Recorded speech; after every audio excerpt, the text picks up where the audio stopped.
दोस्तों नमस्कार, मैं मनोज मस्ताना। आप देख रहे हैं मेरे यूट्यूब मंच। आपका बहुत बहुत स्वागत। दोस्तों आज की सबसे बड़ी खबर यह है कि पिछले 12-13 दिनों में बीजेपी के तरफ से ऐसी दो गलती हुई कि बीजेपी का आज वोट की ही लंका लग गई। आपको दो घटनाओं की जिक्र करेंगे। इस पूरे विश्लेषण में बहुत छोटा विश्लेषण होगा, लेकिन आप कहीं नहीं जाइएगा। आपको दो घटना की जिक्र करेंगे, जो दो घटना विगत 13 दिनों में हुई है, जिसमें सवर्ण प्रोटेस्ट पर यूजीसी को लेकर के सवर्ण प्रोटेस्ट पर 10 दिन सड़कों पर रहा। 10 दिन के बाद ये प्रोटेस्ट थमा। उधर 11 दिन तक शंकराचार्य प्रयागराज में गंगा तट पर रहे, लेकिन फिर भी बिना स्नान किए चल गए।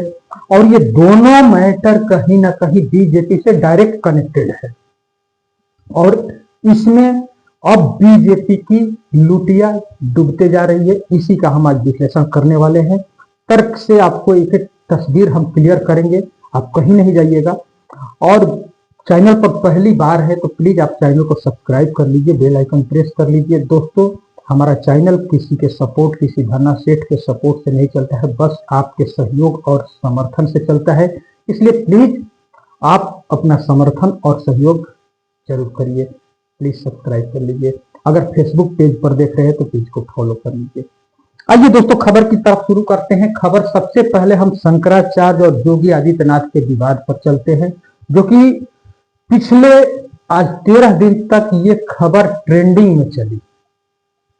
और इतना होने के बाद शंकराचार्य बड़ी दुखी मन से निकल गए। उन्होंने कहा कि जिस प्रदेश में हम धरना पर बैठे, अनशन पर बैठे, हमें स्नान करने से रोका गया, यहाँ भी भारतीय जनता पार्टी की सरकार है जो हिंदुओं की बात करती है, हिंदुओं की सरकार बताती है। और केंद्र में भी जो सरकार है वो भारतीय जनता पार्टी की सरकार है। लेकिन दोनों, हमें अगर प्रदेश से कुछ उम्मीद नहीं थी तो केंद्र से आशा जरूर थी, आशा जरूर थी। और केंद्र से भी इस मामले में कुछ नहीं कहा गया, कुछ नहीं बोला गया। और अब हम अनशन खत्म करके जा रहे हैं। फिलहाल शंकराचार्य जी बनारस में हैं और वो दुखी मन से निकले प्रयागराज से। अब खबर ये आ रही है कि योगी आदित्यनाथ को अब कुर्सी छोड़ना पड़ेगा। और उसके बाद से खबर आ रही है कि योगी आदित्यनाथ भी सरेंडर के मूड में अब हो गए हैं, क्योंकि उनको कहीं ना कहीं अपनी कुर्सी जाते दिख रही है। क्योंकि इतना तय है कि डिप्टी सीएम केशव प्रसाद मौर्य हो या उत्तर प्रदेश बीजेपी के अध्यक्ष पंकज चौधरी हो, ये दोनों लोग गृह मंत्री अमित शाह के खासम खास हैं। और गृह मंत्री अमित शाह और योगी आदित्यनाथ के बीच बिल्कुल भी नहीं बनती है।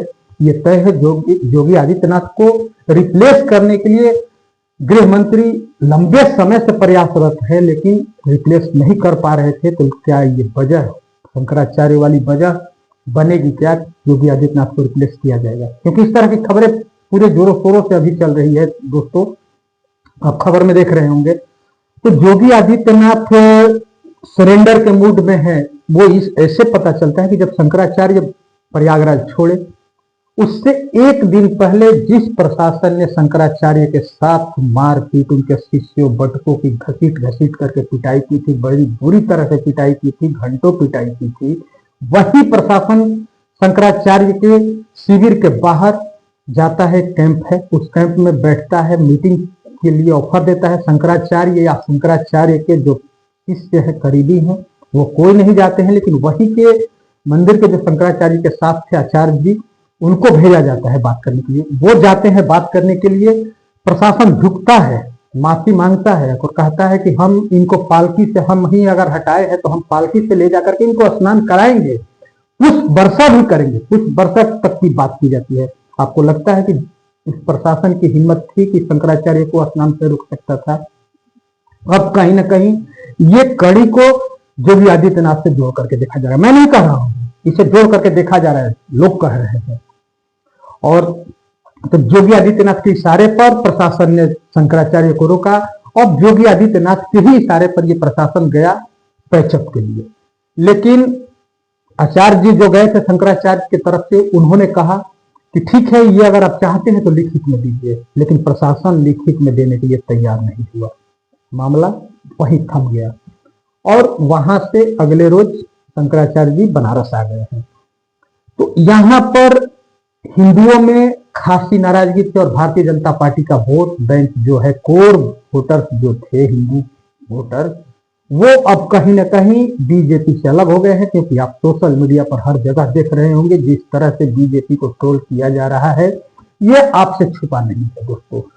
और शंकराचार्य से अब पता चल रहा है कि योगी आदित्यनाथ माफी मांग भी सकते हैं, क्योंकि उनकी कुर्सी रिप्लेस की जाएगी।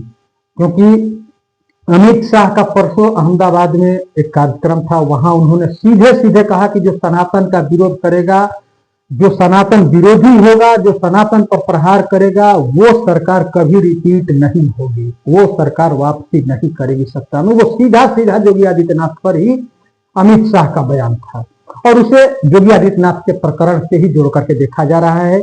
ऐसे में अब खबरें हर जगह चलने लगी कि अमित शाह ने योगी पर हमला किया और योगी आदित्यनाथ की कुर्सी खतरे में है। लेकिन योगी आदित्यनाथ जिद्दी किस्म के लीडर हैं, नेता हैं, और वो कहीं हार मानते नहीं है। लेकिन कहीं ना कहीं योगी आदित्यनाथ बैकफुट पर आए हैं, उनको ये लग रहा है कि उनकी कुर्सी खतरे में है। और ऐसे में योगी आदित्यनाथ की तरफ से आने वाले दिनों में प्रयास किया जा सकता है जगत गुरु को मनाने का, क्योंकि जगत गुरु बड़ी दुखी मन से प्रयागराज छोड़ करके बनारस आए हैं, अभी आगे जाएंगे। और उन्होंने कहा है कि हम सभी देश के बड़े साधु संतों को जुटाएंगे, बात करेंगे, उनकी राय मशवरा जो होगी वो आगे हम कार्रवाई करेंगे। तो ऐसे में कहीं ना कहीं संत समाज भी बट गया। योगी आदित्यनाथ ने कि प्रशासन ने जो कुछ भी प्रयागराज में किया, इसमें दो धड़ों में साधु संत समाज भी बटा दी था। कुछ लोग सरकार के पक्ष में आए, प्रशासन के पक्ष में आए और शंकराचार्य पर ही उंगली उठाए। और इसके चलते यही सारी बातें जो हुई, कहीं ना कहीं योगी आदित्यनाथ की गुडविल पर सबसे बड़ा डेंट लगाई। और योगी आदित्यनाथ की उत्तर प्रदेश में वापसी अब मुश्किल है, क्योंकि हिंदू वोटर नाराज हैं। ये पहली बात थी जो प्रयागराज की मौनी अमावस्या के दिन से ये प्रकरण शुरू हुआ था और आखिर तक ये सुलझा नहीं।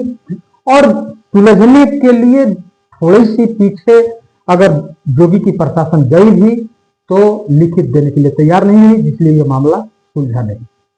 अब बात कर लेते हैं दूसरी। केंद्र सरकार जो सवर्णों की कोर वोटर बीजेपी की है, और कोर वोटर ही सवर्ण कोर वोटर ही हैं बीजेपी के, उसी सवर्ण वोटर के खिलाफ जाकर के एक यूजीसी गाइडलाइन, न्यू गाइडलाइन बनाई जाती है बीजेपी के तरफ से, सरकार के तरफ से।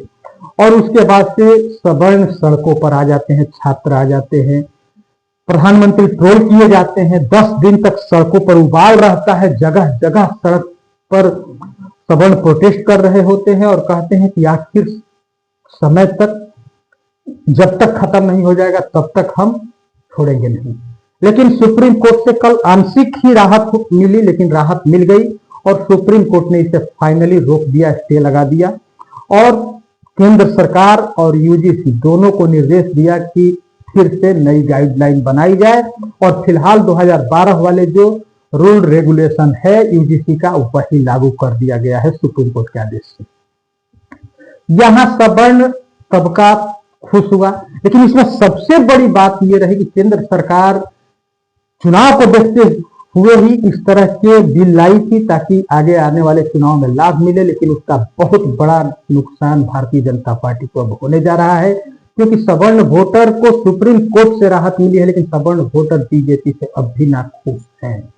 और सबसे बड़ी बात यह है कि इस पूरे प्रकरण में विपक्ष एकदम चुप्पी साधे रहा। सत्ता पक्ष से कोई भी नहीं बोल रहा था और विपक्ष के तरफ से भी कोई भी नहीं बोल रहा था। राहुल गांधी, अक्सर जाति जनगणना की बात करने वाले राहुल गांधी तक इस पर कुछ नहीं बोले। कोई भी पार्टी से कोई नहीं बोला। थोड़ा बहुत भीम आर्मी से चंद्रशेखर रावण कहीं कहीं बोलते नजर आए, लेकिन विपक्ष से कोई कुछ नहीं बोल रहा था। ऐसे में दोस्तों सबसे बड़ी बात यह हो जाती है कि विपक्ष चुप्पी साधे रहा, क्योंकि विपक्ष को ये लगा कि एक बड़ा तबका है जिसके विरुद्ध कहीं ना कहीं ये कानून गलत है और जिस कानून का कोई पैरवी नहीं कर सकता है। यहां तक कि कल जब सुप्रीम कोर्ट से इस पर स्टे आया, स्टे आने के बाद कलराज मिश्र जो फॉर्मर गवर्नर हैं बीजेपी के, उन्होंने कहा कि ये कानून गलत था। वो कल बोले।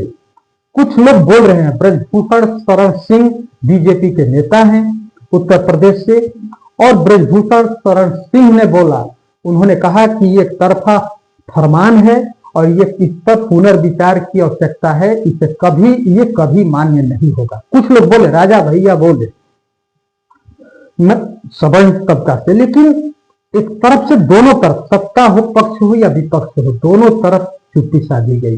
अब जब सुप्रीम कोर्ट का फैसला आया है, ये केस लंबा चलेगा, नए सिरे से अब गाइडलाइन बनेंगे, उसमें क्या सवर्णों को फिर से दरकिनार किया जाएगा, क्या किया जाएगा।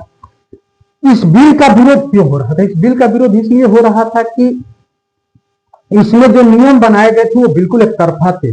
SC ST पहले OBC को बाहर रखा गया था, जनरल के साथ रखा गया था, इसमें OBC को उसमें मिला दिया गया था और जनरल को सीधे अलग कर दिया गया था। तो इसमें सबसे बड़ा ये डर था कि अब कंप्लेन के तुरंत बाद, मतलब महज 24 घंटे के अंदर उस पर कार्रवाई करनी सुनिश्चित थी और 15 दिन में उसकी जांच की रिपोर्ट देनी थी। तो मान के चलिए कोई ST SC OBC का कंप्लेन करता है और सवर्ण कैंडिडेट है और उसके खिलाफ कंप्लेन करता है, तो उसकी गिरफ्तारी तो तुरंत हो जाएगी। कमेटी जब जांच करेगी तो 15 दिन में रिपोर्ट देगी, लेकिन बाद में पता चले कि अगर वो गलत नहीं है तो गिरफ्तारी तो उसकी हुई ना, उसकी प्रतिष्ठा गई ना।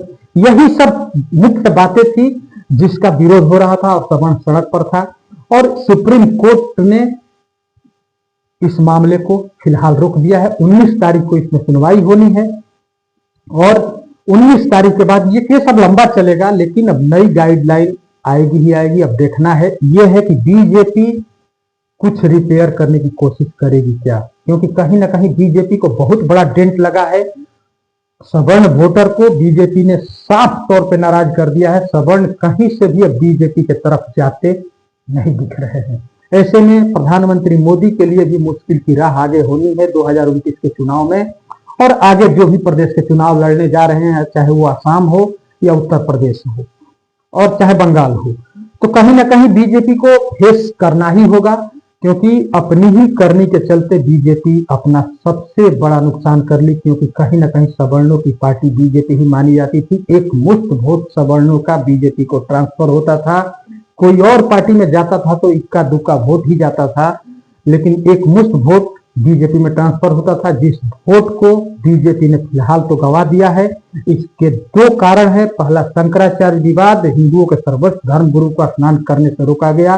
1600 वर्षों के इतिहास में ऐसा पहली बार हुआ है कि कोई धर्मगुरु बिना स्नान किए गंगा के तट से 11 दिन अनशन करने के बाद भी वापस लौट गए। तो इसमें हिंदू तबका में जबरदस्त नाराजगी है। तो बीजेपी से कहीं ना कहीं ये भी खिसक रहे हैं। बीजेपी के कार्यकर्ता भी, बहुत महिला कार्यकर्ता भी इस पर विरोध में बोली।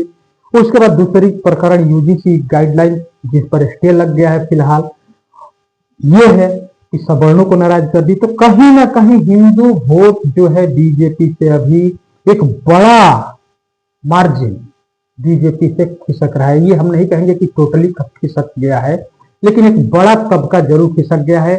आगे बीजेपी के लिए राह मुश्किल होनी है। आप बीजेपी के इस रवैये पर, जो UGC का नया बिल आया था, इस पर आप क्या सोचते हैं और आपकी राय क्या है? साथ ही साथ शंकराचार्य विवाद में योगी आदित्यनाथ की जो अहंकार था वो चरम पर था और नहीं झुका, तो क्या योगी आदित्यनाथ की लुटिया डुबो देगी? इन दोनों विषयों पर आप क्या सोचते हैं? आप अपनी राय दोस्तों कमेंट में जरूर दीजिए और हम आपके एक एक कमेंट को बड़ी ध्यान से पढ़ते हैं, अमल करते हैं और उस पर आगे हम आपके सुझाव को मानते भी है, इसलिए सुझाव भी देने का प्रयास करें। आप ये जरूर लिखिए कि आपको वीडियो कैसा लगा। अगर बुरा लगता है तो भी आप लिखिए जरूर, क्योंकि आप हमारे मार्गदर्शक होंगे। अगर चैनल पर नए हैं तो प्लीज चैनल को सब्सक्राइब करिए, बेल आइकन प्रेस करिए। वीडियो अगर अच्छी लगे तो लाइक, शेयर और कमेंट जरूर करिए। बहुत बहुत धन्यवाद।